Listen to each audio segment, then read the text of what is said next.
Bonjour à tous. Alors aujourd'hui, j'ai envie de se faire une vidéo sur un thème qui me tient à cœur, que j'entends beaucoup en ce moment, et autant en séance qu'autour de moi. Alors il s'agit des troubles de l'attention chez l'enfant et l'adolescent. Alors, pourquoi je voulais vous en parler? Parce que je trouve qu'il faut vraiment faire preuve de discernement par rapport à ces analyses et diagnostics que vous avez peut-être reçus de la part de l'école ou de professionnels. Pourquoi je dis ça? Parce que je vois quand même beaucoup de parents et aussi les enfants et adolescents eux-mêmes vraiment désarmés et découragés par cette catégorie, on va dire, comment ils se sentent en fait catégorisés. Ce qui est surprenant, c'est quand même, enfin, c'est pas vraiment surprenant, mais c'est vrai que il y a de plus en plus d'enfants et d'adolescents qui ont apparemment des troubles de l'attention, mais les adultes aussi, c'est ça que j'ai envie de dire. Donc c'est vrai qu'il faut aussi se demander, bon, s'il y a ton enfant, ton adolescent, puis même les adultes qui ont des troubles de l'attention, est-ce que, il n'y a pas quelque chose à changer au niveau du système, au niveau du système scolaire, de l'éducation? Est-ce qu'il n'y a pas, voilà, il y a des façons différentes de faire les choses pour que justement les enfants, les adolescents soient peut-être plus stimulés, plus encouragés à apprendre. Et peut-être que tout simplement la façon d'enseigner, donc c'est vrai que je suis un petit peu virulente dans cette vidéo et je m'en excuse hein, parce que c'est pas un reproche envers les enseignants, puisque je sais qu'ils font de leur mieux et que il y en a beaucoup qui sont passionnés et très investis, donc voilà, c'est pas une critique forte envers les enseignants, mais parce que voilà, souvent ils sont obligés, comme on sait, de faire avec le système qui leur a imposé. Mais justement, c'est de mettre l'accent sur le problème du système qui est vraiment défectueux. Et voilà, au lieu de pointer du doigt les enfants ou les adolescents qui ont des troubles de l'attention et donc par là on pointe du doigt les parents, puisqu'ensuite on met la pression sur les parents pour qu'ils résolvent le problème, eh bien il faudrait aussi voir qu'il y a un problème avec le système, en fait, que c'est ce système actuel éducatif qui n'est vraiment pas adapté à plusieurs choses, en fait, aux enfants, aux nouvelles générations qui sont différentes, voilà, tout simplement. Aux nouvelles générations qui sont différentes et aussi aux nouvelles technologies, à notre nouveau type de société. Voilà, il y a eu beaucoup, beaucoup de changements ces dernières années au niveau de la société, au niveau des technologies. Et en fait, il y a eu des très, très grands changements, mais par contre, au niveau du système éducatif, les changements sont quand même très, très restreints. Donc ça, qu'il y a un décalage, en fait, entre l'évolution de la société et des nouvelles technologies, et donc des enfants, en fait, des adolescents de la vie qu'ils ont, de la vie quotidienne. On a un grand décalage, cette évolution qui est vraiment, on a vraiment des changements énormes, et de l'autre côté, l'école n'a pas vraiment changé énormément depuis des années. Donc voilà, donc maintenant, on a on va dire comme ce trend, moi j'appellerais ce trend, cette espèce de mode de dire que tel enfant a tel problème, trouble de l'attention. Donc souvent, on va avoir vraiment des catégories précises, TDAH ou haut potentiel. Donc voilà, soit un enfant qui n'est pas assez stimulé par l'école, qui aurait besoin de beaucoup plus de stimulation parce qu'il est au potentiel, émotionnel ou intellectuel, etc. Zèbre, je sais pas, tous les, précoces, hein, toutes les appellations. Et de l'autre côté, on a des enfants TDAH qui sont anxieux, nerveux, rêveurs, voilà, enfin, donc, plein de façons différentes. Donc, on a vraiment des problèmes, entre guillemets, chez les enfants et les adolescents. Mais la pression est mise du coup sur les parents pour résoudre la chose. Alors, quelle manière on résout si on est vraiment à l'écoute de ces diagnostics-là? Bah, ça va être quoi? Ça va être des médicaments pour se calmer, pour se concentrer, pour se forcer à être toujours présent dans cet apprentissage, dans ces apprentissages scolaires. Euh, Voilà, donc des médicaments. Il n'y a pas vraiment beaucoup de solutions qui sont proposées, en tout cas par le système actuellement. Bien sûr, il y a toujours des possibilités alternatives, mais qui ne sont pas forcément, comme on sait, mises en avant. Donc après, c'est aux parents de creuser. Et c'est pour ça que je fais vraiment cette vidéo pour lancer cet appel au discernement des parents et de faire attention de ne pas rentrer dans ce cercle, je dirais, ce cercle vicieux de la scolarité qui, qui n'est pas, comment dire, qui n'est pas adaptée à son temps et qui du coup va mettre, au lieu de se transformer et de changer, va mettre plutôt la pression sur les enfants, les adolescents et les parents. Donc faites vraiment très attention à ça. Alors en effet, comme on peut voir, on a vraiment c'est sûr, tout ce qui est écran, réseaux sociaux, etc., qui a créé en bonne partie, en grande partie, ces troubles de l'attention, autant chez l'enfant, l'adolescent que chez l'adulte, hein, puisque un adulte maintenant qui arrive à rester concentré dans une conversation avec quelqu'un en groupe, sur une tâche dans son travail, sans toucher son téléphone ou regarder son téléphone, voilà, comme on sait, il y en a de moins en moins, à part quand il y a plus de batterie. Mais sinon, il y a toujours cette espèce d'addiction qui est quand même très présente au téléphone pour tout, en fait. Donc, voilà, c'est un exemple. Et bien sûr, ça se répercute chez l'enfant et l'adolescent. Donc voilà, il y a ces troubles d'attention qui sont liés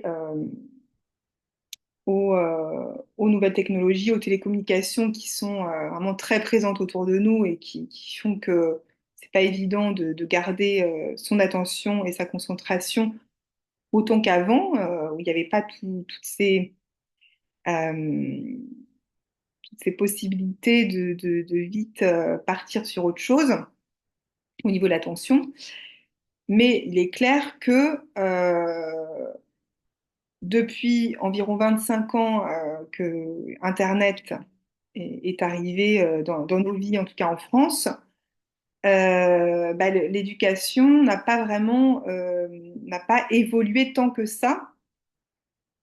Moi, je sais qu'à l'époque, voilà, j'ai vécu du coup l'apprentissage de la maternelle jusqu'au lycée sans Internet, sans écran, etc. Et c'est vrai que moi qui avais une grande soif d'apprendre, bah, c'est vrai que quand je tombais sur des enseignants qui étaient passionnés et pédagogues, eh bien, c'était très facile pour moi d'être concentrée puisque j'avais vraiment envie d'apprendre, euh, de partager, voilà, de recevoir leurs connaissances.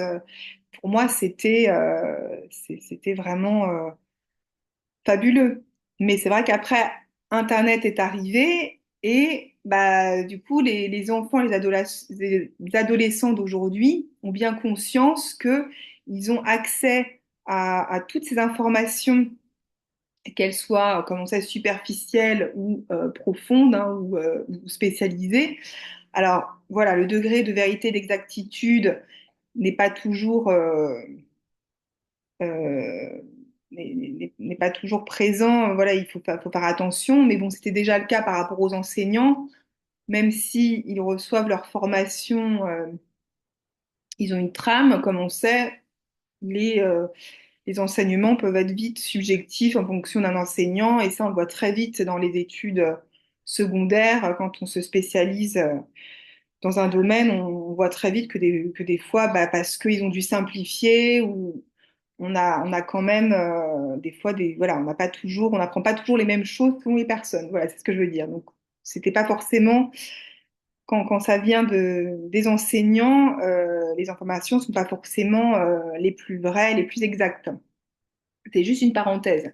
Mais ce que je veux dire, c'est que maintenant, avec Internet, on a un accès à des connaissances qui est très facile.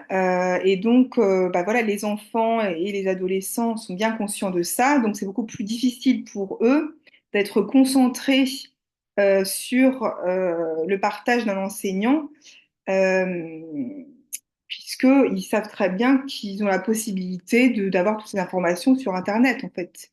Donc, c'est sûr que leur motivation, déjà, ils se disent, bah, pas besoin d'apprendre et de mémoriser puisque tout est sur Internet.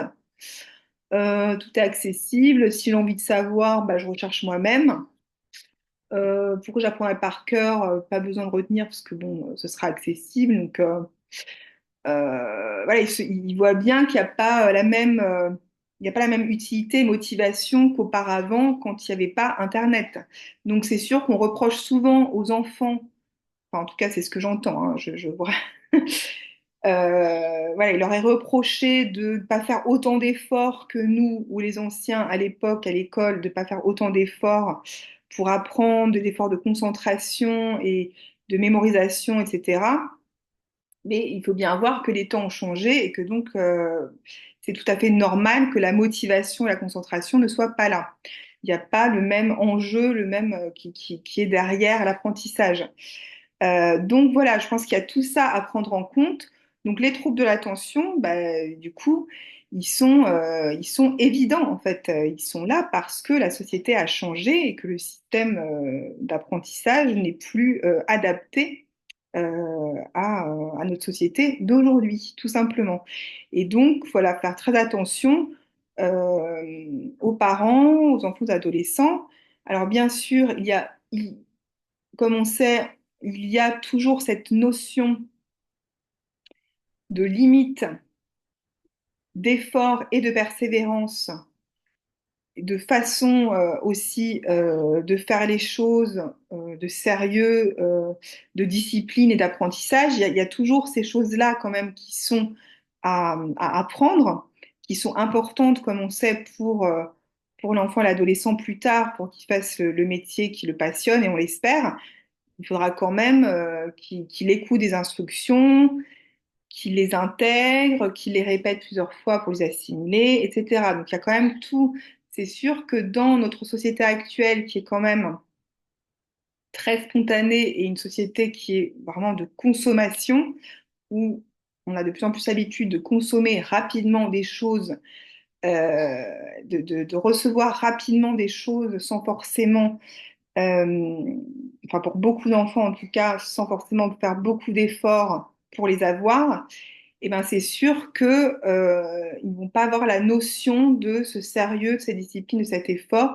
Et donc c'est important en effet que les enfants et les adolescents apprennent cela, que ce soit par le sport, par un hobby, par leur relation avec un coach, avec un grand-parent. Ce sont des valeurs qui sont, comme on sait, qui sont toujours très importantes et encore plus importantes aujourd'hui pour l'enfant et l'adolescent. Après, moi, ce que je vois beaucoup en séance, hein, puisque je fais des séances d'orientation scolaire et professionnelle pour les enfants et aussi pour les adultes d'ailleurs, et c'est vrai qu'avec la numérologie, on apprend beaucoup, notamment avec l'objectif de vie, tout ce qui est appui de nombre aussi pour rallier son objectif de vie. Ça, c'est vraiment, ça apporte beaucoup, beaucoup d'informations pour l'enfant et pour l'adulte s'il a besoin de sécurité, de stabilité au niveau de sa scolarité et au niveau de son métier. ou s'il a plus en besoin de changements, de voyages, de nouveautés, voilà, vers quoi il va s'orienter, ça va faire une grande différence. Après, des fois, on a plusieurs noms, bien sûr, ensemble qui sont contradictoires et donc ça se voit chez, euh, chez l'enfant et l'adolescent, on voit ces défis-là. Après, au niveau de l'astrologie, il y a aussi des outils qui sont vraiment très efficaces. Euh, je pense notamment à la maison 6, que je regarde beaucoup dans les thèmes, dans les thèmes natals, la maison 6 de la routine du travail, la maison 9 des études secondaires, aussi le milieu du ciel par rapport à la vie socio-professionnelle, également l'axe des nœuds nord, nœuds sud, des nœuds lunaires, où on voit vraiment vers quoi la personne va se diriger dans sa vie, hein, ce qui est vraiment important pour elle. Et après, bien sûr, au niveau aussi des annales akashiques, du profil de l'âme, là, on a des informations qui sont très, très, comment dire, qui éclairent énormément pour le chemin de vie scolaire et professionnel. Parce que je vous cite un exemple, j'ai eu pas mal de séances avec des personnes qui sont connectées à ce groupe d'âmes qui est Procyon, par exemple l'étoile de Procyon. Et ces personnes-là, elles ont une très grande connexion à l'énergie solaire. Et donc, elles ont vraiment ce point commun de vouloir être dehors au maximum, d'aimer passer leur temps dehors au maximum. Et donc, qu'est-ce qui se passe? Eh ben, ces personnes-là, que ce soit enfants, adolescents ou adultes, vont avoir beaucoup de mal à rester dans une salle de classe ou dans un bureau fermé avec un ordinateur ou une salle de classe toute la journée, du matin au soir, à écouter des professeurs. Parce qu'elles vibrent avec l'énergie solaire, elles ont besoin d'aller dehors. Donc, ça va être des personnes qui vont vraiment être passionné par des métiers voilà, de paysagiste, de guide de montagne, toutes les agriculteurs, tous les métiers en extérieur ou voilà, qui savent qu'ils peuvent vraiment aller dehors facilement. Et pareil au niveau des études, ça va vraiment être beaucoup plus aligné et donc ils vont être plus motivés et comme on sait, ces personnes-là qui sont plus motivées vont être plus concentrées.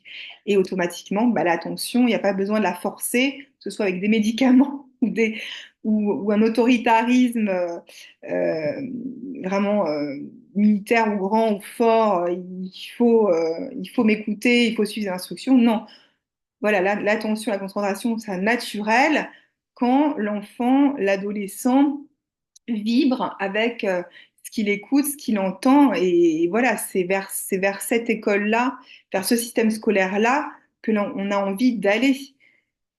Un système scolaire qui est quand même plus souple, plus flexible, et qui tient compte en fait de la différence entre les enfants et les adolescents. Voilà, il y en a qui vont avoir besoin très rapidement un besoin de réalisation, de concrétisation, de tangibilité, et donc voilà, de faire de la cuisine, de la pâtisserie, de voir très vite un résultat et là, tout de suite, ils vont apprendre très vite et ils vont être très concentrés. Alors que bien sûr, d'autres qui ont par exemple, je pense à numérologie, un numéro 7, hein, comme moi, comme vous pouvez le voir, j'aime bien discuter de beaucoup de thèmes. Eh bien, voilà, c'est pas une grande surprise. J'ai cet objectif de vie 7 qui est vraiment, qui a besoin d'être nourri d'idées euh, et donc qui aime apprendre et partager des idées. Voilà, donc l'esprit est très présent et voilà, donc pour moi, c'était plus facile d'être motivé à apprendre. Mais c'est vrai qu'à partir du moment où Internet est arrivé, bah, c'est sûr que comme les enfants, les adolescents d'aujourd'hui, j'ai bien vu que je pouvais faire des formations poussées, précises, plus rapidement, faire mes recherches moi-même, etc. Au lieu de faire des études longues, générales, cadrées, structurées, mais qui n'ont pas, peut-être pas autant d'innovation, en fait, qui ne sont pas autant innovantes. qui ne sont pas autant reliés à notre temps avec, avec ces innovations. Voilà, bon, là je parle de pour moi, hein. C'est un exemple. Mais voilà, je pense que c'était vraiment important de faire cette vidéo. Si vous êtes un parent qui est inquiet pour son enfant parce que il s'ennuie à l'école, qu'il a des mauvaises notes, etc. Attention, il y a vraiment des possibilités de le motiver, de l'encourager, qui sont différentes que le conseil disciplinaire, le psy, les médicaments. Voilà, il y a des recours alternatifs qui sont beaucoup plus bénéfique, je dirais, sur le long terme en tout cas, court terme et long terme, moyen terme. Est-ce que c'est bien dans le court terme de dire vite, vite, on veut qu'il ait des bonnes notes pour avoir son bac ou voilà, ben c'est super, on le bourre de médicaments et comme ça, voilà, tout est réglé. Ça ne fait que déplacer le problème à plus tard. Alors que si, bon, je dis ça, voilà, je veux pas non plus mettre trop de pression sur les parents parce que chacun fait de son mieux, comme on sait, chaque parent a aussi d'autres choses à gérer autour, pas que un enfant ou voilà. Il peut y avoir plusieurs enfants, il y a plusieurs choses, le travail et tout ça, donc c'est pas évident de prendre le temps de creuser, d'aller à la source, d'avoir du discernement et surtout de mettre de la conscience sur ce qui se passe avec son enfant.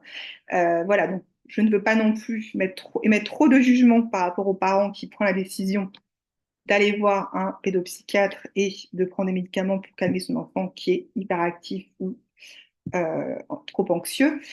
Mais attention, ça va. Là, ce qu'on nous demande actuellement, d'ailleurs, j'ai fait une vidéo rapide précédente par rapport à l'entrée de Pluton en Verseau hier. Donc, c'était mardi 19 novembre. Là, c'est vraiment l'ère du Verseau, hein. L'ère du Verseau, pour ceux qui ne connaissent pas le jargon astrologique, on est vraiment dans un moment de changement où on est dans une ère d'innovation et d'autonomie. Donc voilà, innovation et autonomie. Donc on a envie que le système scolaire prenne en compte aussi, se transforme dans cette ère du Verseau avec plus d'innovation et plus d'autonomie.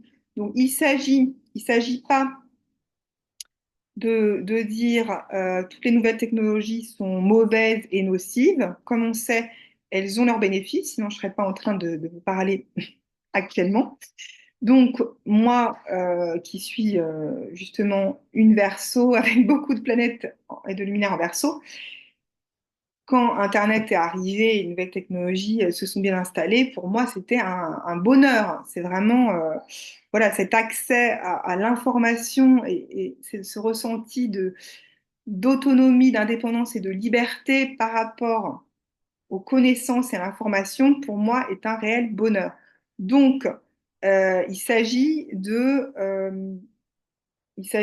d'utiliser positivement ces ressources, ces nouvelles technologies, et donc de les intégrer comme il faut à notre vie. Voilà, avec des limites. Donc, dans le système scolaire, chez nous, dans notre quotidien, voilà, on ne peut pas les mettre de côté, en fait. Ils font partie de notre vie. Donc, ce qu'il faut, c'est qu'on apprenne, c'est ce qu'on est en train de faire en ce moment, hein, on est en train d'apprendre à les apprivoiser pour nous ajuster et donc bien vivre avec ces nouvelles technologies. Et donc, c'est pareil pour les enfants et les adolescents. Il y a des choses, des limites à poser pour pas qu'ils tombent dans l'excès d'un monde virtuel. On ne veut pas qu'ils s'ennuient du monde réel et qu'ils fuient le monde réel dans la réalité virtuelle. C'est pas ça que l'on veut. Mais par contre, il faut utiliser ces ressources, ces nouvelles technologies euh, de la bonne manière pour justement, pour l'apprentissage, pour, euh, pour vraiment aider les enfants et les adolescents à justement apprendre plus facilement ce qui les font vibrer, ce qui les passionne, et donc vraiment plus ciblé pour en fait Euh, Moi, ce qui me vient là comme inspiration là maintenant, c'est à chaque fois quand l'on dit en fait à l'école, oui, les enfants sont différents, il faut prendre en compte ces différences, on nous dit c'est pas possible. Les classes, il y a trop d'enfants par classe, on ne peut pas autant avoir des spécificités pour chacun. Voilà, on n'a pas les moyens, on n'a pas le budget, etc. C'est souvent ce qui nous est dit hein, pour éviter ces changements. Or, si on utilise les nouvelles technologies plus dans le milieu scolaire et pour les enfants, pour leur apprentissage, là, il y aurait plus de possibilités à cibler en fait des formations pour chacun qui vraiment plaît à chacun et donc chaque enfant et adolescent serait du coup plus motivé à apprendre à l'école et donc plus concentré et donc plus de problèmes, plus de troubles de l'attention. Voilà, c'est la solution. Mais je pense que plus on est nombreux à partager ça, à avoir ce discernement et à voir ce qu'il y a à modifier et à changer, plus on est nombreux à l'exprimer, hein, au lieu de fuir le changement, de ne pas l'accepter, de ne pas accepter les nouvelles technologies dans notre vie et de vouloir continuer d'avoir un système qui fonctionne à l'ancienne parce que voilà, ça fait ses preuves et que c'était bien avant.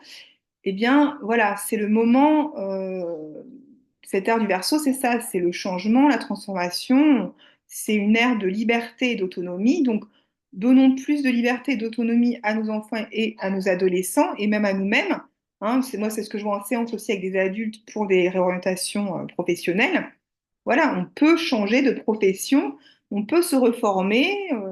Voilà, si c'est une question de timing, de stade, d'étape de vie, après avoir eu des enfants ou pendant.